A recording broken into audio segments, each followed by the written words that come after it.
estamos no ar com a 21ª hora e à terça-feira na TV 24 o comentário de José Miguel Júdice.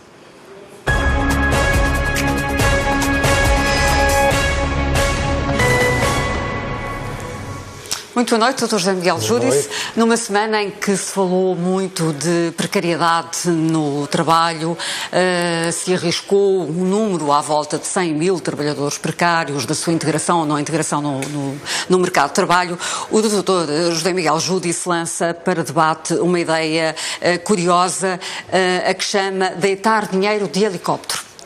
Pois, é uma... E eu registrei esta expressão, deitar dinheiro de helicóptero. Exatamente. O que é que ela significa? É uma expressão que foi cunhada em alguns círculos ligados aos aspectos financeiros e que me lembrei dela por causa precisamente deste problema. Aliás, este tema que hoje vamos falar e que vamos provavelmente ocupar praticamente o problema todo com ele, é talvez, para quem está em casa, que tem filhos, que tem idade de trabalho, ou tem netos, realmente talvez o tema mais importante. Mais preocupa as pessoas, É o que mais deve preocupar as pessoas. Isto é o tema que muitas vezes não faz manchetes, não é disso que se fala no dia-a-dia, provavelmente as audiências aumentam com outros temas mais levezinhos, mas este é um tema muito importante. E o que é que se está a passar? Eu vou começar por dar alguns exemplos, sobretudo europeus, para depois tirarmos algumas conclusões. Primeira ideia.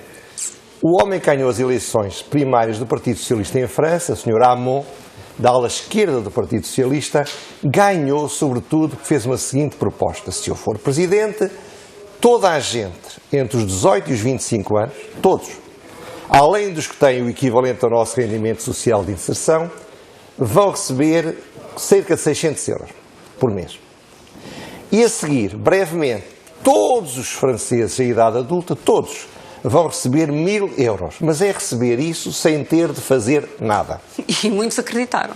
Não, mas muitos acreditam. Isto é talvez demagógico, é talvez populista, é seguramente, mas é brutal, porque repare, os tais 600 euros só para as pessoas entre 18 e 25 anos corresponde mais ou menos a 25% do PIB português. Isto é, esse dinheiro é 25% de tudo que Portugal cria de riqueza no ano. Mas mais importante ainda, de 1.000 euros para todos, é 15% do PIB francês. É uma verdadeira loucura. E ele diz, sabe Deus como, que isto não vai aumentar os impostos, tira de um lado e põe no outro, eles vão gastar esse dinheiro, mas isto é um sinal que ele diz fundamentalmente pelo seguinte: as economias no mundo não vão continuar a crescer, portanto vão estagnar, e portanto vai haver cada vez mais dificuldade de dar emprego às pessoas, cada vez menos haverá empregos para dar e, portanto, há que dar dinheiro às pessoas para elas sobreviverem. Ou seja, ele utiliza um argumento que faz sentido, mas faz uma promessa completamente irrealista. Irrealista. Segundo exemplo, o Prémio Nobel da Economia de 2015, o Sr. Angus Deaton, que é um escocês, numa entrevista com o Financial Times, faz uns almoços todas as semanas como um político, um economista, um ator, seja quem for.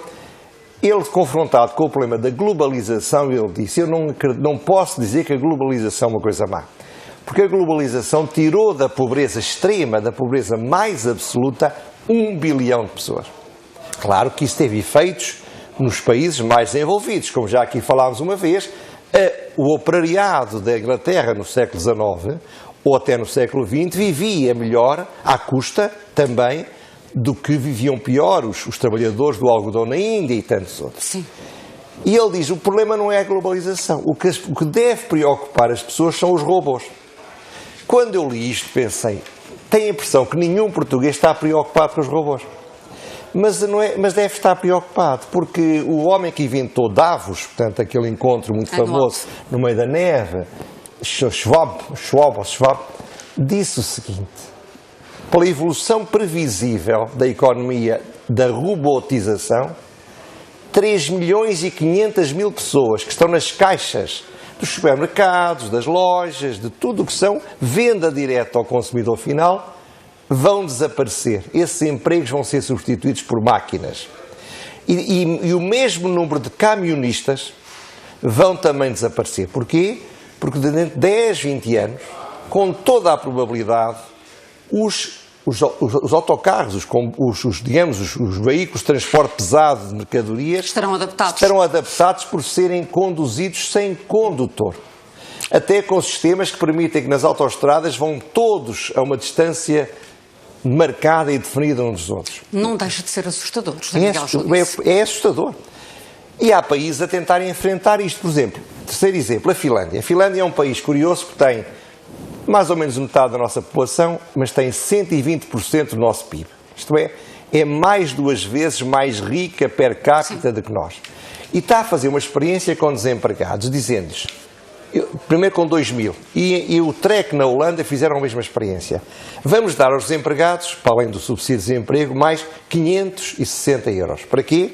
Porque isto são os nórdicos a pensar, se eles tiverem mais dinheiro, vão procurar com mais boa vontade, com mais energia, com mais otimismo, emprego. Há quem diga que vai ser perigoso, por exemplo, há quem diga que o plano da Bolsa Família, que hoje em dia 15 milhões de brasileiros recebem, que é um programa semelhante, e que tirou da pobreza extrema milhões de pessoas, mas há quem diga, não conheço o assunto bem, que muita dessa pessoa desistiu de procurar emprego. Pois é, porque há as duas versões, não é? Exatamente. Na Suíça houve um referendo. E esse referendo era para dar 2.300 euros mensais a todos os suíços. É o tal dinheiro de helicóptero. Para melhorar a economia, lança-se de helicóptero dinheiro sobre toda a gente. Esse referendo, os suíços são diferentes, 75% dos suíços votaram contra esse referendo. Isto é, não quiseram receber dinheiro de helicóptero. Ora bem, estas são realidades factuais que estão a passar por todo o mundo. Ora bem, e em função disso, a minha pergunta é esta. O que é que se está a passar em Portugal? Será que o que está a passar em Portugal tem alguma coisa a ver com isto ou não tem? Robôs, ainda não temos tantos assim, mas não, temos mais do que pensamos. Temos muitos na Auto-Europa. Exatamente, mas há muitos robôs que, de facto, nós não lhes chamamos robôs, mas são máquinas automáticas e que são capazes de se autodirigir. Claro. Mas veja o que está a passar. 37% do emprego criado recentemente, salário mínimo. É impressionante, é uma brutalidade. Creio que somos o país da Europa com mais gente a receber o salário mínimo, per capita, é bem percentagem. Disso, neste fim de semana, o Estado do Emprego, 4 dos 5 empregos criados nesta melhoria que tem havido no ano 2016 são empregos em contratos a prazo. Sim. É claro que alguns deles tornam-se depois em contratos definitivos. O Estado, como disse muito bem, quer meter no Estado com uma preocupação de ver se é necessário, mas enfim, eu estou convencido que vão achar muito mais necessário do que realmente é, o que são os chamados precários, pessoas que supostamente estão a desempenhar funções que deviam estar no quadro do Estado e não estão. Mas o PC e o Bloco de Esquerda querem mais. Querem não apenas meter no Estado os que trabalham para o Estado e são precários, mas aqueles que trabalham para empresas que o Estado contrata, por exemplo, a segurança. O Estado contrata empresas de segurança para estar na porta dos aeroportos, à porta dos tribunais. Os que trabalham indiretamente para o Estado. Exatamente. Portanto, meter toda essa gente no Estado. Mas eu creio que há divergências entre o PCP e o Bloco, desse ponto de vista. Mas não haverá tantas assim, creio, não é? Mas seja como for, isso tem sido defendido pelo PC e, portanto, é aumentar o emprego estável no Estado. E o PC, ou o Bloco, ou ambos, não quero dizer nada errado e às vezes a memória falha, quer também que se dificulte ao máximo os contratos a prazo nas empresas privadas, que tem sido a solução prática que resulta de uma dificuldade de flexibilizar o emprego, como sabemos. Sim. Depois, os jornalistas em congresso, portanto, a sua profissão, lutaram fortemente, e foi o grande tema do vosso congresso, no sentido de acabar com a precariedade dentro das empresas jornalísticas, isto é, todos os jornalistas irem para o quadro das empresas. E há também, de facto, hoje em dia outros fenómenos, curiosamente ao contrário, que são os Uber, os Airbnb, toda a nova economia que se baseia totalmente numa enorme flexibilidade e numa falta de segurança do emprego. Do emprego, sim. E em trabalho barato. Em trabalho barato. As startups, que estão agora tão insensadas, nós queremos que as startups sejam o nosso futuro e que sejamos uma Silicon Valley da Europa, mas o segredo das startups é começarem, muitas vezes, com as pessoas a não ganharem praticamente nada, todos a apostarem que aquela startup vai ter sucesso. Bom, portanto, está a haver uma parte da economia funciona com a precariedade. Outra parte da economia quer a segurança. Repare que isto é um tema muito melindroso, porque eu sou uma pessoa que tenho uma vida financeiramente tranquila, ganho bem e, portanto, estar a falar destes temas até podem algumas pessoas em casa sentirem-se ofendidos. Não têm de se sentir ofendidos. Eu estou a dizer uma coisa. É evidente que o emprego estável, é evidente que as pessoas terem emprego assegurado é essencial para as empresas. Só uma visão completamente atrasada mental dos empresários é que pensa que eles preferem ter bons trabalhadores em contratos a prazo. Mas há alguns empresários que ainda têm essa mentalidade. Mas eu não sei, mas são os muito maus empresários. Outra coisa é achar que todos merecem estar a trabalho a prazo, a trabalho permanente, ou todos são precisos de forma permanente. Porque um dos problemas que têm as economias, e agora entramos um bocadinho em teoria, que às vezes também é preciso, é a seguinte: acabou o tempo em que as economias funcionavam com estabilidade permanente. As economias, como aliás na política se nota a outro plano, tudo muda de um dia para o outro. Quer dizer, há um embargo à Rússia e de repente não há produtos para vender. Isto é, as empresas precisam de se adaptar fortemente a mudanças do mercado, a mudanças de gostos, de modas, de temas, a situações em que há um cataclisma montante e não tem matéria-prima para depois produzir, a períodos do ano em que faturam e produzem mais e outros produzem menos. Portanto, a flexibilidade do emprego é cada vez mais essencial no mundo moderno.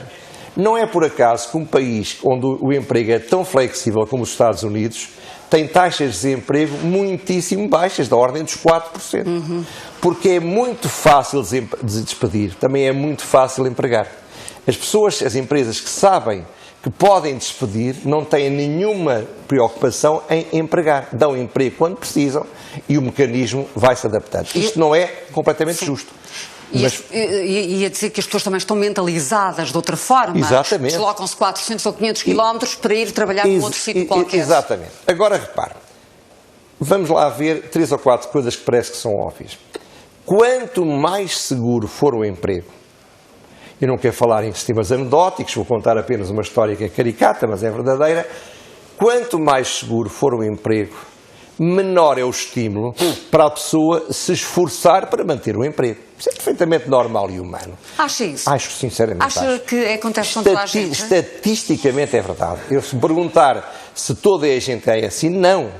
Mas como é natural, e por isso é que se pode dizer que há abusos quando não se dá um emprego estável. Isto é, a pessoa que não tem emprego estável, que está precário, se tem medo de perder o emprego, portanto esforça-se muito mais. Portanto, se realmente houver menor estabilidade, há um estímulo maior ao aumento da produtividade, há um estímulo maior à formação. Sim. Mas, por outro lado... Eu creio que há áreas profissionais, por exemplo, como a nossa, tudo, e talvez na advocacia também, em que as pessoas sentem a estabilidade e a segurança no trabalho, mas estão em competição com elas próprias, no sentido não, mas, repare, a advocacia... No sentido de evoluírem, no sentido de não ficarem para trás. É bem falar da advocacia. A advocacia é uma profissão onde os advogados são, cada um deles, um profissional liberal.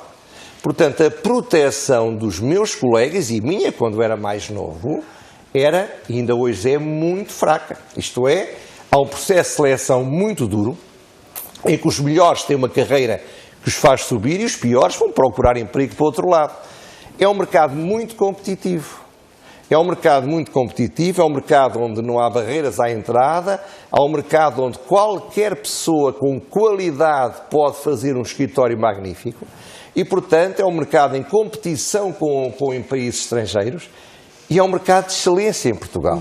É um mercado de excelência porque tem todas estas características. Mas, por outro lado, como eu dizia há pouco, uma empresa onde não haja estabilidade é uma empresa onde o trabalhador não se enfia dentro da camisola, não luta ferozmente por essa mesma empresa. Portanto, o que nós temos de perceber é que é errado apostar completamente na falta de segurança no emprego, mas também é errado pensar que se cria emprego através de dar uma segurança mesmo que a pessoa a não mereça. Eu nunca me esqueço, uma vez, quando era bastonário da Ordem dos Advogados, fiz um debate em que juntei, por causa de discutir a justiça laboral, os dirigentes das 2 das maiores empresas portuguesas e os presidentes das 2 confederações sindicais. E todos estiveram de acordo numa coisa. Um sistema laboral dos tribunais laborais, peço desculpa, que funciona mal, protege os maus trabalhadores e protege os maus empresários. Isto é, se o mau trabalhador puder ser despedido e o problema ficar resolvido rapidamente, ou se o mau empresário puder ser condenado rapidamente, se houver um despedimento ou um abuso de uma fraqueza do seu trabalhador, o sistema funcionaria muito melhor. Sim. Isto é, há realmente uma necessidade de criar um equilíbrio. Não podemos pensar que Portugal possa correr o risco de ser menos flexível do que os nossos concorrentes mais ricos. Mas também não podemos deixar de perceber que, se não dermos estabilidade aos trabalhadores, a tendência deles é para não se ligarem à empresa e muitos deles até emigrarem. Muitos imigram não é por não terem aqui trabalho, é por não terem aqui trabalho que lhes assegure uma segurança suficiente. Agora, há coisas completamente absurdas. Eu vi há dias numa televisão, não sei se foi na vossa, uma reportagem que me impressionou brutalmente, época baixa, Algarve Turismo, e a dificuldade enorme que estão a ter as empresas hoteleiras para encontrar trabalhadores. Isto é, um país com 10% de desemprego. Há aqui uma falta de comunicação entre a procura e a oferta de emprego. Ou então, o que também pode acontecer... São salários baixos, salário mínimo... Pois é, mas repare, o grande problema é que nós temos de perceber que não adianta, já acabou o tempo em que, quando eu comecei, eu tinha um curso de Direito há 40 anos, 44 anos. Qualquer pessoa que tivesse um curso de Direito não se precisava sequer de esforçar, tinha emprego assegurado. A procura de licenciados em Direito era muito maior do que a oferta. Portanto, havia uma procura enorme. Hoje em dia, ter uma licenciatura ou ter um 12º ano não dá garantia de nenhum bom emprego. As pessoas têm de trabalhar por onde vão, é um pouco o modelo americano, e depois pelas suas qualidades, pela autoformação permanente, pela forma como conseguem investir na sua própria capacidade de demonstrar a sua qualidade, vão podendo ter a sua própria carreira. E a carreira anda na mochila deles, mudam de empresa, mudam de cidade, como há pouco você dizia. O modelo tradicional da sociedade industrial, uma pessoa entrava para uma empresa e ao fim de 40 anos reformava-se nessa empresa, sempre a aumentar o salário pela mera antiguidade. Esse modelo não existe mais. E, portanto, não vale a pena fingirmos que ele existe, porque os efeitos macroeconómicos de uma política baseada nesse pressuposto acabam por destruir esse mesmo emprego. Agora, mas deixe-me pedir a sua opinião. Esse ponto está assente na sociedade portuguesa? Não está. Acha que não? Não está. Porquê? Porque continua a haver uma lógica, designadamente no Estado, mas não só, em muitas contratação coletiva, que as pessoas vão ganhando mais ou trabalhando menos automaticamente em função da sua antiguidade. Veja o caso dos professores. Eu digo isto porque as carreiras estão paradas há muitos anos na função pública. É verdade, mas estarem paradas não significa que o modelo não esteja ali. Isto é, eu não me interpreto mal, eu acho que as pessoas devem, ao longo da sua vida, melhorar o seu nível de vida. Agora, não podemos pensar, porque isso é ilusório e, portanto, dá mau resultado, que todas as pessoas que entram em 2014 para uma empresa, todas elas são iguais, todas elas merecem ir subindo na carreira e ganhando sistematicamente mais, todas elas merecem ter o mesmo ordenado. Isso não é verdade. Há pessoas que trabalham mais do que trabalham menos, há pessoas que têm problemas que outros não têm e, portanto, beneficiam mais os que não têm problemas. A vida é muito dura e é cada vez mais dura. O princípio da igualdade. Ora bem, exatamente, mas o princípio da igualdade, se for assegurar o mínimo de todos, é um princípio essencial. Agora, nós dizermos, veja o caso da sua profissão, há jornalistas que entraram consigo e não chegaram ao seu estatuto, não por serem maus, mas porque não são tão bons, porque não tiveram tanta sorte, não se adaptaram tanto aos desafios. Às vezes a sorte dá muito trabalho. É evidente, há um conjunto de fatores. Agora, nós não podemos dizer, em nome do princípio da igualdade, que as empresas devam ser obrigadas a contratar toda a gente a 600 e, passado 20 anos, todos darem a ganhar 2.000, quando hoje em dia é horrível para a minha geração, eu digo com toda a franqueza, cada vez mais a adaptação à constante mudança dos sistemas produtivos faz com que sejam precisos cada vez mais pessoas com formação mais atualizada. Agora, o Estado pode ter uma política, isto é, o que me preocupa e o que me espanta, é como é que o Estado português, que diz, e outros, eu quero melhorar o emprego, mas depois não tem políticas ativas que sejam inteligentes e que sejam adequadas à realidade económica e social. Não adianta ter uma política pública que imponha automática e inevitavelmente os aumentos salariais. Não adianta ter uma política pública que impeça inevitavelmente os despedimentos. Isso não vai funcionar na realidade. Como não vai funcionar na realidade, a realidade revolta-se. E temos esta situação completamente absurda que ser dois gêmeos iguais, com a mesma formação, com a mesma inteligência, entrou para o Estado, provavelmente porque se filiou numa juventude partidária qualquer. E, portanto, entra para o Estado e sabe que daí a 40 anos se reforma, sempre com o seu ordenado, fora este período, a ser melhorado, sempre com a trabalhar 35 horas, sempre com apoios sociais muito melhores que os outros. O irmão gêmeo, que for para uma empresa privada, ao longo dos seus 40 anos, passou por várias empresas, teve problemas com alguns empresários, foi despedido, a empresa foi à falência, teve a recomeçar a vida, teve mudar de cidade, isto é, uma sociedade que cria este dualismo entre uns que estão mais protegidos do que a média, muito mais, e outros menos protegidos que a média, é um sistema que não é justo, é um sistema que falha. Ora, se o Estado quiser ter políticas públicas de apoio ao emprego, eu vou fazer algumas. Lembrei-me, quando disse isto, de uma frase fantástica de um deputado brasileiro, que era o Tiririca. O Tiririca. E diz, vota Tiririca, pior não fica. Isto é, já está tão mal, que agora o que eu estou a dizer, o que eu vou dizer, pior não fica.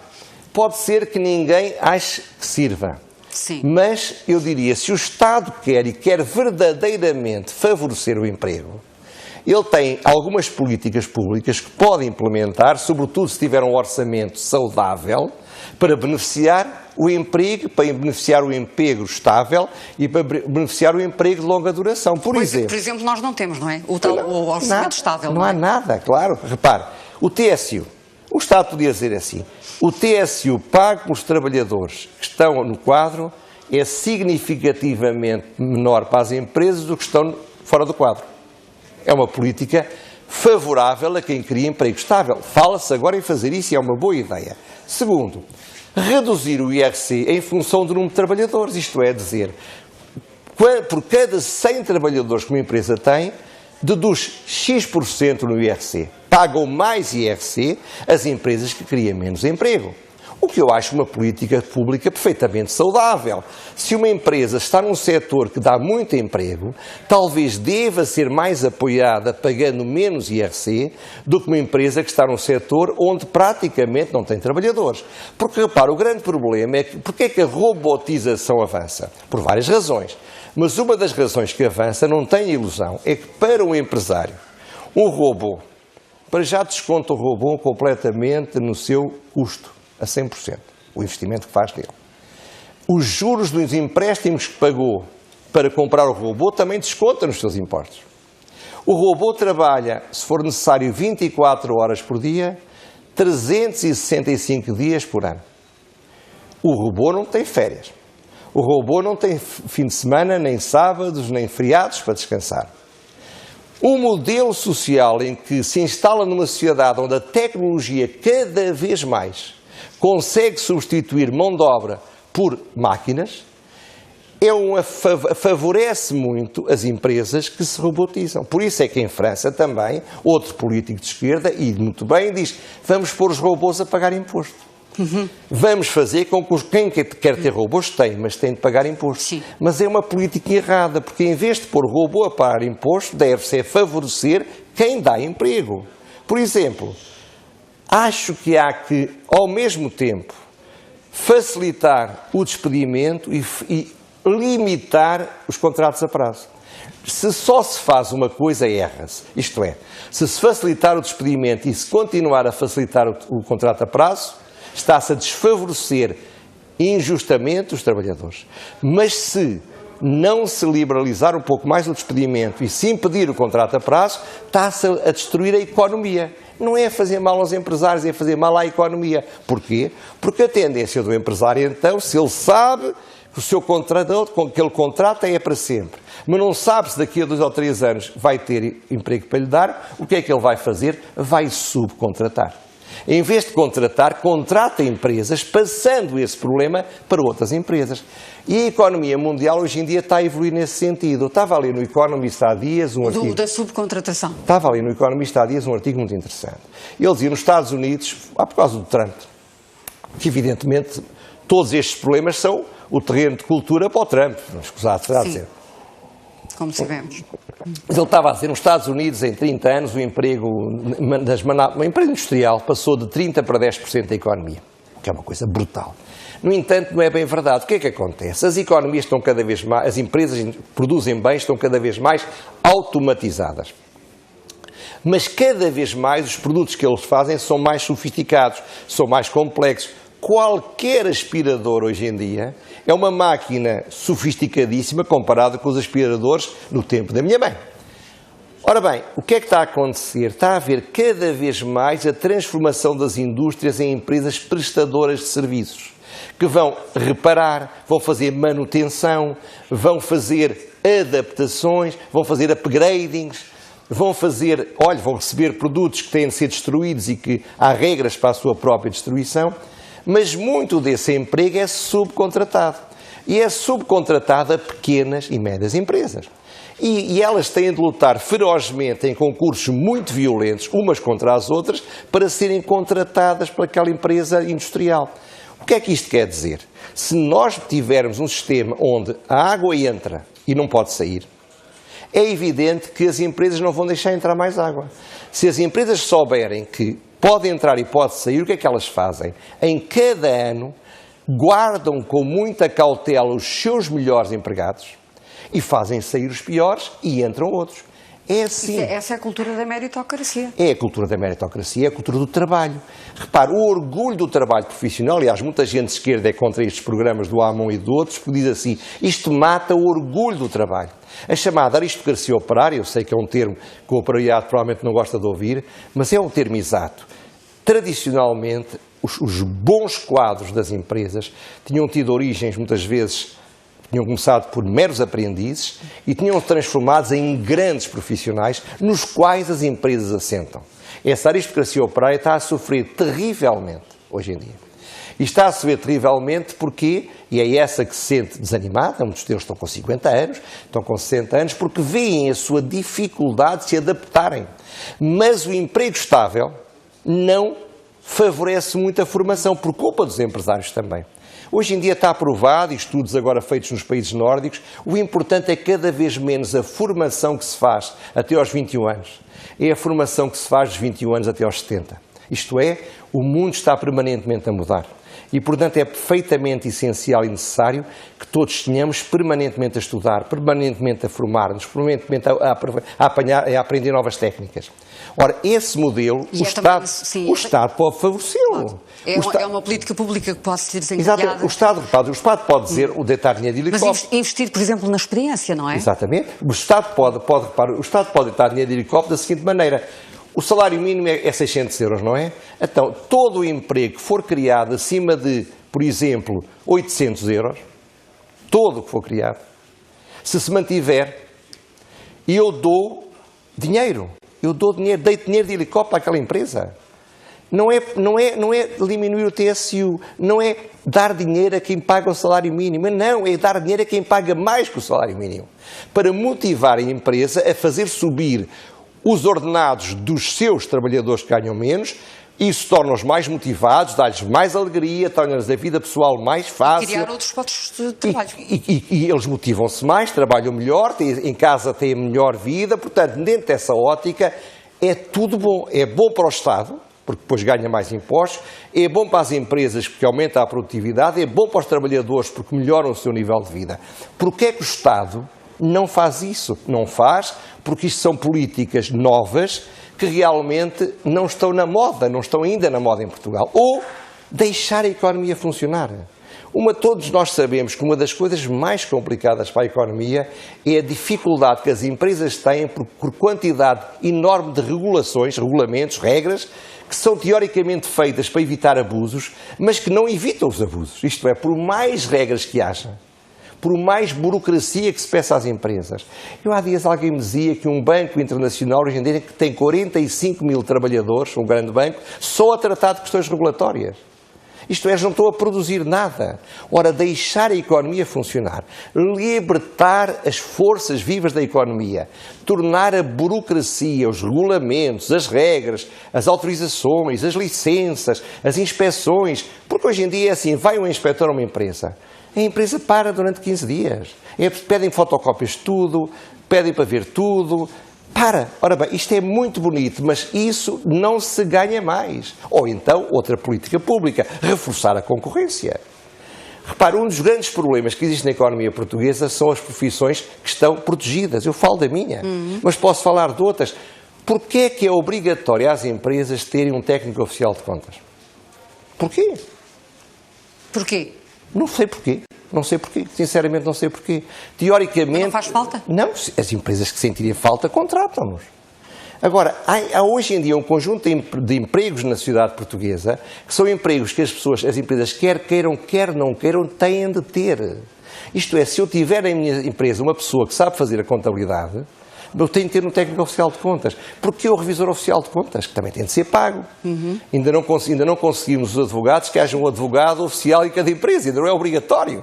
Mas é evidente, para os advogados seria maravilhoso. Se todas as empresas tivessem de ter um advogado que todos os anos tivesse de dar um parecer e por isso ganhar um dinheirinho assegurado, era bom. Muitas empresas têm departamentos jurídicos. Têm, mas não são obrigadas a ter. Isto é, o que eu quero dizer com isto, portanto, é que o problema do emprego, a que voltaremos muito nos programas futuros, é um problema terrível, mas uma coisa lhe digo, não vale a pena pensar que estamos no século XIX, não vale a pena pensar que estamos no século XX, não vale a pena pensar que o emprego é um emprego para a vida. Para a vida. Veja o que é que foi o sucesso das exportações em Portugal. Veja o que disse ontem aqui neste estúdio, julgo que foi o José Alberto, mas seja como for, o Fernando Medina. O que ele disse que foi o efeito do turismo na economia de Lisboa. Quer atividade mais desregulada do que o que se fez em Lisboa. Antigamente, a burocracia dos hotéis é uma coisa alucinada, mas hoje em dia liberalizou-se imenso, deve-se muito ao Mesquita Nunes e ao bom senso de muitas outras pessoas, e de facto pululam em Lisboa a Airbnb, o Fernando Medina ontem os restaurantes, disse aqui que estávamos a falar de 9 mil milhões de euros, de mais do que a Alta Europa. Ora bem, de exportações, o que é que isto quer dizer? E reparem, o turismo é uma indústria completamente em concorrência. Todo e qualquer pequeno restaurante está em concorrência com o restaurante do lado. Claro. Eu sou bem tratado e qualquer pessoa é bem tratada no restaurante, porque o restaurante não tem como tratar mal. Porque ele precisa dos clientes. Eles trabalham muito. A história da padaria portuguesa, que ataram ao pelourinho um homem que está a criar emprego, é uma coisa profundamente injusta. Seja como for, o que eu quero dizer com isto é o seguinte, é que o turismo é um caso exemplar de um setor industrial de sucesso que é desregulamentado, que a concorrência é absoluta, onde as barreiras para a entrada são praticamente inexistentes. Agora, hoje em dia, eu tenho uma casa, abro, ponho no Booking e começo a vender quartos. Os tais Airbnb. Os restaurantes, as visitas, as tuk-tuks, as visitas guiadas. Ainda hoje li no jornal uma coisa interessantíssima, uma visita guiada feita pela Câmara, em todo caso, e parabéns a ela, que é os lugares dos escândalos. Uma visita em Lisboa onde houve escândalos. São programas que a imaginação das pessoas está a criar num setor em que a liberdade acontece. Aposte-se na criatividade das pessoas. Um bom trabalhador, se for bom, o empresário nunca o quer pôr fora. E se não o tratar bem, ele vai para o lado procurar outro. E se for bom, a encontrar. Isto é, nós temos de apostar na economia liberal. Temos de apostar na entrada e da saída. Temos de apostar nas soluções para o século XXI. E não pensarmos que nós podemos pôr um dique à frente da realidade, porque depois a água sai pelos lados, que é o que está a acontecer em Portugal. Por isso temos uma economia tão desincronizada, tão desigual, entre pessoas que têm mais proteção ou proteção idêntica aos países mais protetores da Europa, mais ricos do que nós, e temos outros setores onde a falta de proteção é total, onde a exploração é obviamente facílima e onde os abusos são inequivocamente fáceis. Nós temos de criar uma solução média, em que uns talvez tenham menos proteção, para que outros possam ter mais. E não dizer, vamos ter todos a proteção dos que têm mais. Isso era bom, mas não existe. E, portanto, não vale a pena insistir.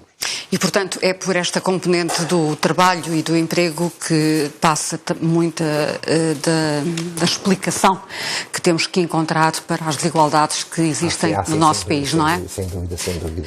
Umas notas finais, rápidas. Muito rápidas. Ora bem, primeiro, Merkel passou-lhe à frente do Schulz numa sondagem. Não sei se foi consigo, eu estive aqui a falar da Merkel e fiz várias críticas que na altura eram muito improváveis, as pessoas não gostavam, provavelmente, de acreditar que eu estava a dizer. O Fillon, que foi desfeito e está morto politicamente. Sim, por causa do escândalo que envolve provavelmente a seguir vão tratar de Macron, já começaram a dizer mal dele, e isto acaba com a Le Pen, que é a única a quem perdoam tudo, como o Trump perdoaram tudo. Isto é, os populistas que não perdoam nada, o Louis Fillon é um homem sério.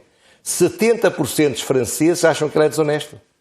Mas é um homem que tem uma vida pública limpa. Agora, como sempre na política antigamente, como não se podia pagar mais, inventavam-se formas de pagar. Toda a gente funcionava assim. Um dia acabou, mas acabou, o mundo mudou. E nós temos também aí, os políticos têm de se adaptar ao mundo que mudou. Portanto, a França preocupa muito, porque neste momento a única barreira que há para Le Pen é Macron. E Macron pode ser destruído também, nós não sabemos se há alguma coisa mal nele. Portanto, estou preocupado. Sim, também está envolvido num escândalo na E finalmente estou muita ansiedade, talvez pelo livro do Cavaco Silva.